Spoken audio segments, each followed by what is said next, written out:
Tədbirdə Azərbaycan Dövlət Su Ehtiyatları Agentliyinin sədrinin müavini İlqar Gülməmmədov, Şabran rayon İcra Hakimiyyətinin başçısı Asif Hüseynov, agentliyin tabeliyində fəaliyyət göstərən Regional Su Meliorasiya Xidmətinin İdarə Heyətinin sədri Zakir Quliyev, Avrasiya və Orta Şərqdə İctimai Əlaqələr, Kommunikasiya və Davamlılıq üzrə baş direktoru Elşad Fərzəliyev, EcoHub MMC-nin direktoru Tükəzban Ağababayeva, agentliyin nümayəndələri və kənd sakinləri iştirak ediblər. Bildirilib ki, kənddə mərkəzləşdirilən su təchizatı sisteminin yaradılması məqsədi ilə Şabran şəhərinin mövcud su təchizatı sisteminin imkanlarından istifadə olunmaqla kənddaxili paylayıcı şəbəkə inşa edilib. Sincanboyat kəndinin əhalisi 830 nəfər olmaqla günlük su tələbatı 165 kubmetr yeni yaradılan su təchizatı şəbəkəsi vasitəsilə tam təmin olunacaq. Layihə üzrə tələb olunan materialların tədarükü Coca-Cola şirkətinin maliyyə dəstəyi ilə həyata keçirilib. Tikinti quraşdırma işləri isə Regional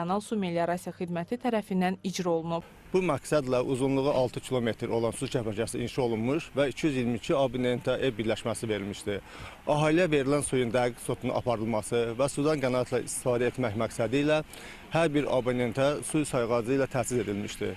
Sincanboyat kəndinin İsmaillə su təmin olunması üçün 2-ci Bakı su kəmərindən su götürərək Skada nasosxanasına verilir. Oradan da isə nasoslar vasitəsilə R2 adlanan su anbarına verilir. R2 anbarından isə öz axını ilə Sincanboyat kəndi içməli su ilə təmin olunmuş olur. Mən bu yeni layihənin çəkilməsində kəndin içməli su ilə təmin olması münasibəti ilə kənd sakinlərinin hamısına gözaydınlıq verərək təbrik edirəm. Onlara sudan qənaətlə istifadə etməyi tövsiyə edir və sağlam, mənalı həyat diləyirəm. Əvvəllər su problemi yaşayan Sincanboyat kənd sakinləri bu günü əlamətdar gün olaraq qeyd etdiklərini bildiriblər. Onlar artıq saf, təmiz və keyfiyyətli içməli sudan daimi istifadə edə biləcəklər. Neçə illərdir mən bu kənddə yaşayıram. Bu kəndimiz su əziyyəti tərəfindən çox əziyyət çəkirdi də. İndi çox sağ olsun hökumətimiz, prezidentimiz ki, bizə belə bir şərait yaratdı, qapılara sayğac qoydu, su ilə təmin olundu.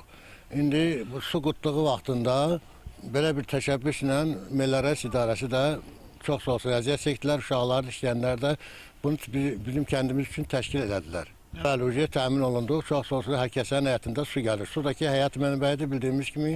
Ona görə də təşəkkür, çox böyük təşəkkür edirik. Çox çətinliklər çəkmişik. Sağ olsun dövlətimiz bizim üçün bu şəraiti yaradıb, bizim kəndi su ilə təmin edib.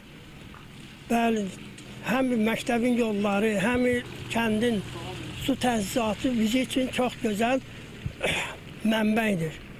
Biz çox sevinirik ki, bizim kəndimizdə su çox gözəl şəraitdə yaranılıb, bütün sayğaclar qoyulub.